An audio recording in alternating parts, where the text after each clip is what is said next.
Olá, sejam muito bem-vindos ao canal Direito e Esportes Eletrônicos. Meu nome é Hélio e nesse canal a gente fala sobre direito e games, direito e esportes eletrônicos, especificamente aqui como advogar nesse super nicho. E nesse tema de hoje, desse vídeo, a gente vai falar sobre os principais erros que muitos advogados, advogadas, estudantes de direito cometem na hora de iniciar nesse nicho ou também quando já atuam ter uma performance ali mais desenvolta, uma performance melhor. Aqui a gente vai ajustar algumas situações para que você possa melhorar sua performance na advocacia no cenário dos jogos eletrônicos e também dos esportes eletrônicos. Então, antes de a gente começar, eu queria te pedir para você se inscrever aqui no canal, para que você não perca os próximos vídeos que a gente tem feito aqui uma série muito grande de como trabalhar nesse nicho dos esportes eletrônicos, que é altamente promissor para a advocacia. Então, a gente vai começar falando aqui sobre os principais erros que os advogados e os colegas aqui acabam criando, né, de estigma que dificultam a melhor performance na hora de atuar aqui nessa área. Vamos deixar aqui o tema da gente bem evidente, que hoje é a aula de hoje, os principais erros que te impedem começar a advogar e esportes.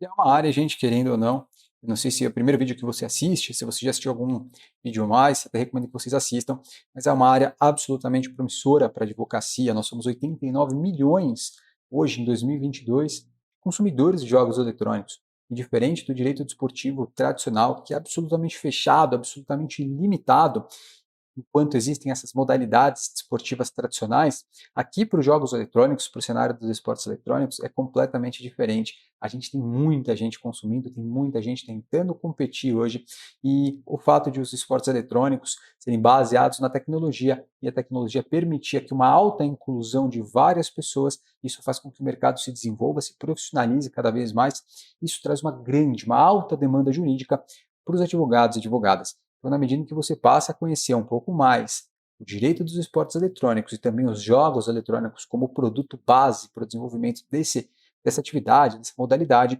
você passa então a ter ali mais autoridade no tema, mais confiança e segurança para você se destacar aqui nesse cenário. Então, eu queria começar tratando aqui com vocês, gente, desses principais erros que as pessoas cometem e que impedem aqui de performar dentro desse nicho. E uma das coisas que eu mais percebo, e eu fiz uma coletânea aqui, na verdade, de várias situações que muitos seguidores das redes sociais, do Instagram, aqui do YouTube, no Facebook, no Twitter, me mandam perguntando ou questionando. E eu resolvi fazer essa coletânea aqui de vários meses, talvez até alguns anos atrás, eu comecei a pegar aqui os principais erros e a gente vai relatar aqui e debater alguns deles para que vocês possam quebrar esse estigma que dificulta aqui essa atuação. Vamos começar com o primeiro e talvez o mais recorrente que eu recebo.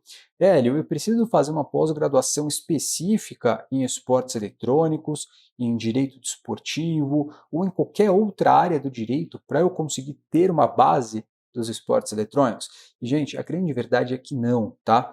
Pós-graduação é algo muito importante para você fazer, mas não é aquilo que vai te dar o que você precisa para você atuar nesse cenário. Tá? As pessoas que passam a ter informações precisas, passam a ter informações realmente que fazem a diferença ali para o cenário, vão ter mais utilidade nessas informações do que algo que a pós-graduação vai te passar. Você vai fazer uma pós-graduação lato sensu, vai demorar 2 anos, por exemplo, vai ter uma alta carga horária e você vai aprender teses, questões teóricas, não propriamente práticas e de mercado, que é aquilo que te importa para você começar a realmente se destacar e faturar ali os seus honorários, faturar o seu dinheiro dentro da sua atividade. Então, a pós-graduação, gente, eu não quero que vocês pensem que eu sou contra a pós-graduação, porque eu acho ela muito importante, mas não para essa finalidade. Na medida em que você... Imagine o seguinte, só um exemplo aqui para comparar. As pessoas que conseguem entrar nas melhores faculdades e universidades do Brasil, quem são essas pessoas? Normalmente são as pessoas que tiveram acesso às melhores informações durante o ensino base, ou tiveram acesso a cursinho. Aquelas que não tiveram, elas ficam um passo atrás. Eu falo isso só para comparar aqui o que a gente está falando na aula de hoje sobre esse tema específico, que é a pós-graduação. Então, a pós-graduação, ela vai te dar informações que elas vão para um determinado destino não é o mesmo que você precisa para atuar dentro do cenário dos esportes eletrônicos. Não existe dentro de pós-graduação, gente, pelo menos até o atual ano, que 2022, aqui a gente já está na metade do ano de 2022. Dificilmente você vai conseguir encontrar uma pós-graduação, eu não conheço pelo menos, que se dedique especificamente aqui aos esportes eletrônicos. Boa parte das pós-graduações que se tem em direito desportivo, por exemplo, estão baseadas na ordem desportiva tradicional, estão baseadas no direito desportivo tradicional e modalidades desportivas tradicionais. Dificilmente vão trazer alguma coisa aqui voltada aos esportes eletrônicos. Algumas se preocupam em trazer uma aula, um tema, outro tema, mas não são específicas e dedicadas a isso. Então, apesar de você discutir nessa pós-graduação de direito desportivo questões relacionadas à teoria, essas teorias voltadas aos esportes eletrônicos também são muito poucas. Não é isso que você precisa para você ter um destaque melhor dentro do cenário. Aí a gente volta nesse exemplo das melhores universidades. Quem teve acesso às melhores informações é quem consegue se destacar e consegue a vaga nessas grandes universidades, grandes faculdades. Aqui, se você tiver acesso às informações corretas, precisas, sobre o cenário dos esportes eletrônicos e o mercado dos esportes eletrônicos, da mesma forma você vai conseguir entrar no mercado com mais facilidade, tanto quanto teve facilidade, maior a pessoa que, por exemplo, conseguiu acesso às melhores faculdades. Isso aqui é só um exemplo, não desmerecendo, obviamente, ninguém que conseguiu entrar na melhor faculdade, porque também demanda tempo, demanda estudo, demanda capacidade. Então, não estou desmerecendo, mas é só um comparativo para você conseguir entender a qualidade da informação que você tem. Tá? Então, a pós-graduação é importante, mas não é o que você precisa para começar no mercado dos esportes, na sua advocacia, tá? Isso daqui é muito importante e muita gente acaba tendo esse estigma de que você precisa fazer, então, uma pós-graduação. Eu recomendo que você faça uma pós-graduação depois que você começar, que você já tiver entrado no mercado, aliás, que você já tiver ali sedimentado, já tiver trabalhado bastante a sua imagem, a sua trajetória, o seu trabalho, o seu nome, aí você vai para as questões mais teóricas, que aí você pode, inclusive, utilizar as informações que você vai receber na pós-graduação de uma forma direcionada para o cenário, talvez fazendo uma adaptação ou algo parecido. Tá? Uma segunda questão muito interessante que sempre me aparece aqui, letra B. Hélio, eu preciso mudar de área. Eu tenho uma pós-graduação já, por exemplo, em direito civil, direito do trabalho, direito esportivo, direito empresarial, direito tributário. Eu preciso mudar de área para atuar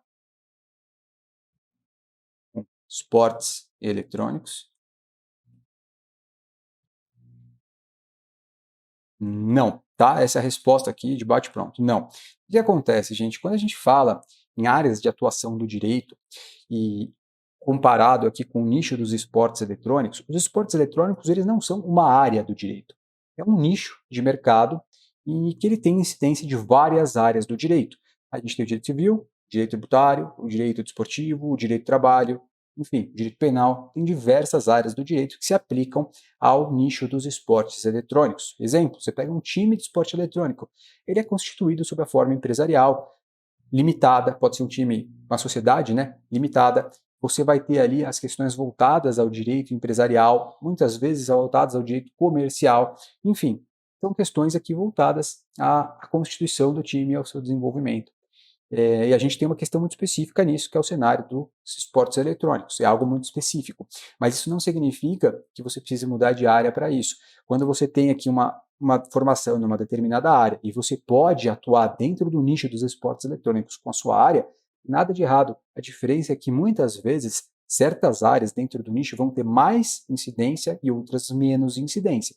Você parar para pensar que dentro do núcleo do cenário aqui dos esportes eletrônicos, seu ecossistema, estão os times, né? Times, jogadores, que são os atletas, desenvolvedoras, publishers e organizadoras, são os top 5 players aqui que acabam se destacando. Então, quando você for prestar os seus serviços, independente da área do direito que você seja especialista, que você já atue, você vai ter maior ou menor destaque dentro desse nicho. Então, você vai trabalhar, por exemplo, para atletas. Quais são as maiores demandas aqui que os atletas têm, levando em consideração as áreas do direito? Direito esportivo, direito do trabalho, né, direito do trabalho desportivo e o direito civil, que também é muito comum dentro desse cenário. Se você for pegar times, direito empresarial, E o direito civil, se você for pegar, por exemplo, publishers, desenvolvedoras e organizadoras, essência é o direito civil, que ali você vai trabalhar com muitos contratos.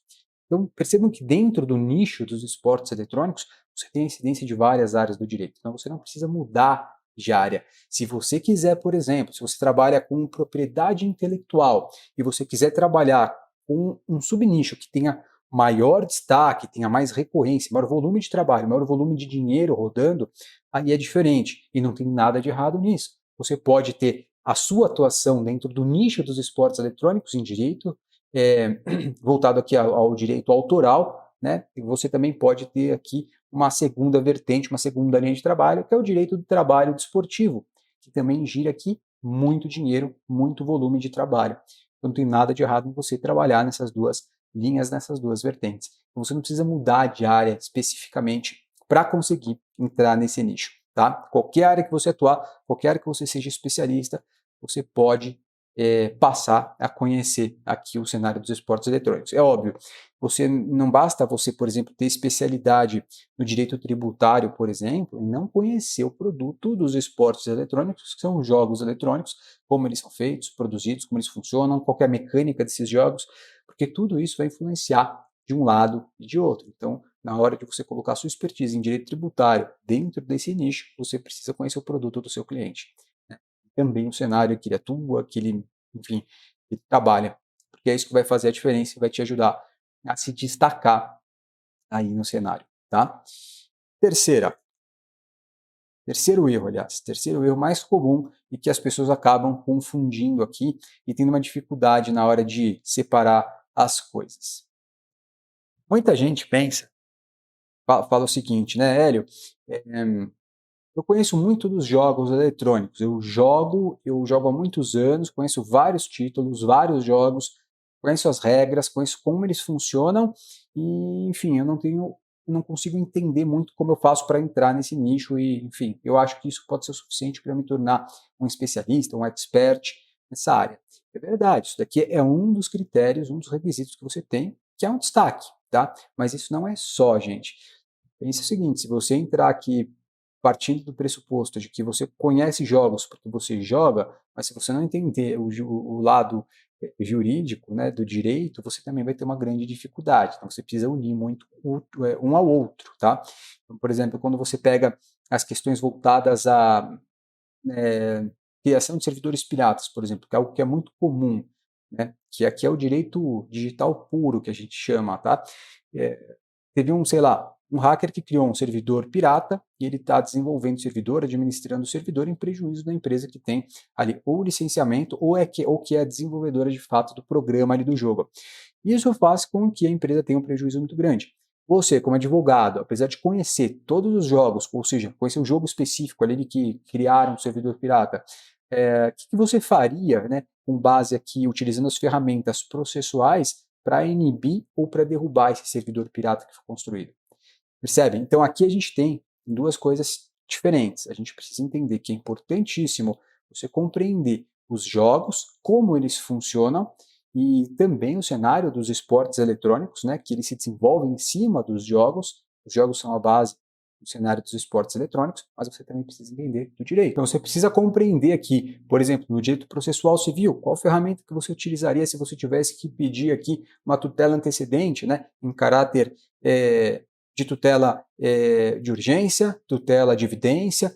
Isso você precisa compreender. Se você não entender o direito processual civil nesse sentido, dificilmente você conseguiria instruir uma ação e, enfim, utilizar essas ferramentas processuais para derrubar um servidor pirata, tá? Então, aqui, gente, não basta você entender profundamente dos jogos eletrônicos, independente do título, independente da modalidade do jogo, entender profundamente aqui dos jogos eletrônicos, mas compreender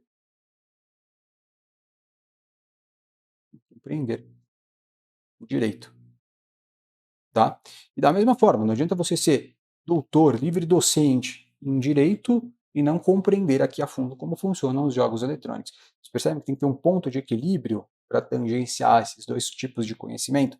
Isso é muito importante. E o que eu vejo na prática é que tem pessoas que descambam para um lado, descambam em demasia para o outro lado.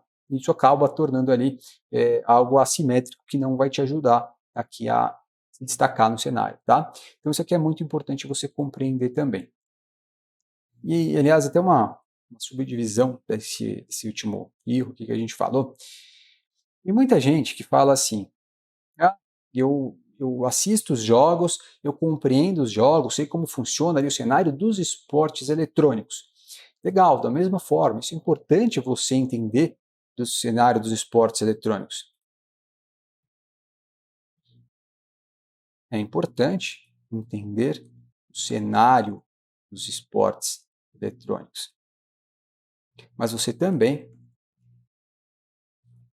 precisa compreender como funciona a mecânica dos jogos eletrônicos. E quando eu falo mecânica, é o funcionamento do jogo em si, ele como programa, como software, como programa de computador voltado para o entretenimento, né? Todas aquelas questões que envolvem o seu desenvolvimento, o seu design, eh, os elementos que são utilizados ali dentro dos jogos eletrônicos para fazer com que eles funcionem, tá? Isso é muito importante você compreender, porque aqui, gente, a ideia é que você não fique limitado apenas ao cenário, porque o cenário ele vai te trazer aqui um pequeno nicho de conhecimento que na hora que você tiver que aprofundar para você tratar de questões voltadas ao próprio jogo, que é algo mais profundo, você vai ter dificuldade. Quer ver um exemplo paralelo? Se você pegar e falar assim, sou especialista em direito médico, eu entendo muito e perfeitamente aqui como funciona o Sistema Único de Saúde. Aí você pega um caso voltado ao direito médico, ligado ali a, sei lá, um erro médico, uma cirurgia que foi feita no coração de um paciente, por exemplo. E você não entender como vai funcionar a fisiologia, o funcionamento desse órgão a fundo para contestar, por exemplo, um laudo, para trazer aqui especificamente um debate, né, seguro sobre aquilo que você fala, aí você vai ter dificuldade e isso vai te prejudicar. Então não adianta você conhecer, por exemplo, o Sistema Único de Saúde e não conhecer a fisiologia do corpo humano ou como funciona um determinado órgão. Lógico que você não precisa ser especialista, médico, né, mas você precisa ter noção de como aquilo funciona. Para a gente aqui nos jogos eletrônicos é a mesma coisa. Não adianta você compreender como funciona, por exemplo, as questões voltadas ao direito do trabalho desportivo, rescisão do contrato de trabalho de um jogador, cláusula indenizatória, cláusula compensatória, quando são devidas e como são devidas. Né? O jogador foi demitido por justa causa, por exemplo, aqui um exemplo melhor. O jogador foi demitido por justa causa porque aproveitou de um bug do jogo. Como é que funciona isso? Será que isso vai ter repercussão apenas no cenário dos esportes eletrônicos ou também vai ter uma repercussão aqui mais abaixo, mais a fundo, na relação que o jogador tem com a desenvolvedora, com a organizadora do evento, com a publisher? Vocês percebem? Então aqui as coisas, gente, elas ficam de certa forma relacionadas. Então a mecânica do jogo, conhecer a mecânica do jogo, o que é um bug, por exemplo, um bug, isso é extremamente importante para o cenário dos esportes eletrônicos. Então eles estão aqui intimamente ligados, apesar de serem diferentes. Tá? Jogos eletrônicos é uma coisa, esportes eletrônicos é diferente. Os jogos eletrônicos servem como base dos esportes eletrônicos. Os esportes se desenvolvem na medida em que tem ali uma plataforma, um jogo, que permite com que as pessoas se profissionalizem naquele jogo. Tá? Mas eles ficam aqui extremamente vinculados, eles estão ligados aqui por um cordão umbilical. Não tem como separar um do outro. Se você cortar, por exemplo, os esportes vão para o espaço e os jogos eletrônicos caem aqui para baixo. E, enfim, se o jogo eletrônico um dia for tirado do ar, não for mais comercializado, deixa de existir o esporte eletrônico, deixam de existir as modalidades competitivas nesse sentido. Tá? Então é importante você compreender que uma coisa aqui está ligada à outra, embora sejam diferentes. Então estão ligadas aqui umbilicalmente. Isso é importantíssimo de você compreender, e aqui a mecânica dos jogos é algo realmente importante. E eu falo isso, gente, não só na área dos esportes eletrônicos, mas já tendo atuado aqui por publisher por muitos anos e atuo até hoje. Eu vejo questões que são levantadas aqui, sei lá, um bloqueio de conta, houve um banimento de um jogador. Esse jogador cometeu ali, sei lá, um ato ilegal, usou um hack específico, e isso é tão profundo que vejam que interessante. O sistema do jogo, o anti-cheat, anti-hack, ele acaba detectando muitas vezes o uso de um programa ilegal ali pelo jogador ou pela conta do jogador. Só que existem assim, determinadas maneiras de se camuflar essa utilização que isso constituiria eventualmente uma prova para um processo judicial, e isso acontece, e que em tese poderia até parecia ali, né, que houve um erro na hora de a empresa bloquear o jogador. Então, tem jogador, por exemplo, que conhecendo um pouco de sistema, a mecânica do jogo, o que, que ele faz? Ele instala um programa que é ilegal para o jogo, que vai ser, aliás, pode ser detectado, mas ele não instala isso no computador, ele pode instalar isso, por exemplo, num disco externo, né, num HD externo, por exemplo. Existem formas de fazer isso. Se você não conseguir compreender, não conseguir mostrar para o juiz, por exemplo, essa possibilidade, você tem aqui um grande problema. Então, aí é a importância de você conhecer um pouco mais a fundo, né, a mecânica dos jogos eletrônicos, tá? Outra questão muito importante aqui também, que muita gente me pergunta, muita gente coloca. Muitas vezes as pessoas elas não conhecem muito do sistema, né, dos jogos eletrônicos, dos esportes eletrônicos, também não conhecem muito de tecnologia. Tecnologia é muito importante conhecer.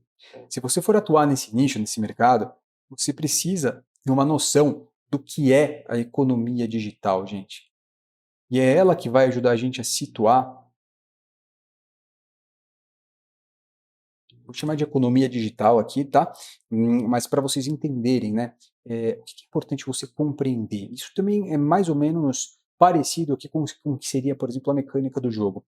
A economia digital, a gente costuma dividir ela na base, a gente sobe, né, depois da base para uma outra dimensão, que seria de fato que é a economia digital, e por fim teria uma terceira dimensão, que seria a economia digitalizada.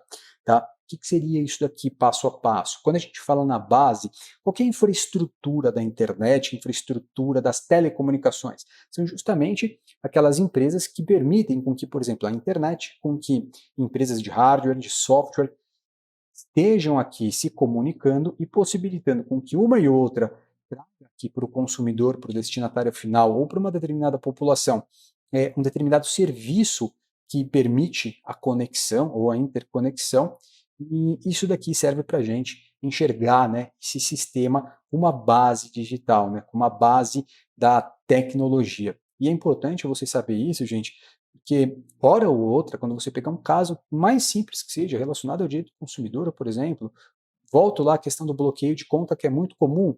Se você tiver uma visão mais ampla, maior, você pode conseguir fazer prova, por exemplo, por meio do IP, por meio do e-mail, lá de conexão de um aparelho celular, por exemplo, e que está intimamente ligado aqui à infraestrutura de rede. Você vai conseguir, por exemplo, por meio de empresas de telecomunicações, provedoras de conexão, identificar ou detectar se houve ou não ali uma conexão que relaciona o IP ao usuário, né, o IP ao MAC do computador do usuário. Então, quando você consegue compreender a base aqui dos serviços, né, que permitem aqui a economia digital girar, isso te ajuda também a ter um destaque muito maior, uma facilidade maior e mais, te ajuda a ter visões diferentes sobre onde encontrar provas, atuação, novos nichos de mercado e muito mais, tá?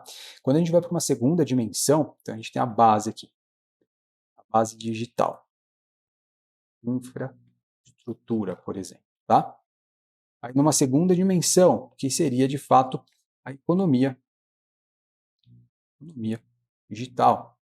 Aí a gente pode colocar aqui serviços, né, gerais voltados aqui à tecnologia, sejam gerais de desenvolvimento de software, por exemplo, software, meios de pagamento, e qualquer outro serviço que se desenvolve em cima da base, tá? A base é que permite com que esses serviços existam. Então é importante você saber disso, porque quando a gente pega aqui a economia digital, já nessa segunda dimensão, a gente vê que tem o desenvolvimento de um software de um jogo, por exemplo, que está baseado aqui justamente nessa base que é a infraestrutura. Então, é importante você compreender isso para você também saber em que momento que você está e onde você está situado e onde o jogo está situado, o serviço que você presta se encontra. E aí a gente tem, por fim, a economia digitalizada. Economia digitalizada, e na economia digitalizada, que aqui seria a última e terceira dimensão, né, que a gente trabalha, existem outros serviços já mais avançados, que os jogos eletrônicos eles também se se encaixam ali, né? Então, por exemplo, a gente tem a internet das coisas aqui na terceira dimensão, internet das coisas, e eu falo isso, gente, que é para vocês separarem, tá, nessas três esferas, essa economia digital, a base, né, economia digital e digitalizada, para você saber em que momento você está, em que fase você está, porque isso vai te ajudar também aqui na atuação, na sua defesa, e no melhor conhecimento e aproveitamento desse cenário, tá? Então aqui a gente tem a internet das coisas, a indústria 4.0. Gente, só uma observação que eu sempre faço aqui na gravação dos vídeos, esses vídeos aqui são feitos, são gravados sem qualquer edição, e muitas vezes, nesse programa aqui que eu uso, não tem corretor automático, então aqui, na hora de digitar, eu digito rapidinho, pode acontecer um erro de digitação ou outro, tá? Mas relevem essa parte aqui. Então a gente tem aqui economia digitalizada, internet das coisas, indústria 4.0, um metaverso, e todas aquelas outras questões, metaverso, serviço em nuvem, que mais? Inteligência artificial e muitos outros serviços, tá, gente? Basicamente é isso daqui. Então a gente tem essas três etapas, essas três camadas, três esferas que trazem aqui para a gente, né? Algo que, por os jogos eletrônicos e por seu desenvolvimento, por seu avanço e por o nosso conhecimento como advogado, para a gente atuar e conseguir um melhor aprimoramento, melhor performance nesse sentido, é algo muito importante você compreender, tá? Então, não percam de vista essa questão da economia digital, digitalizada e a base que serve aqui também para os jogos eletrônicos.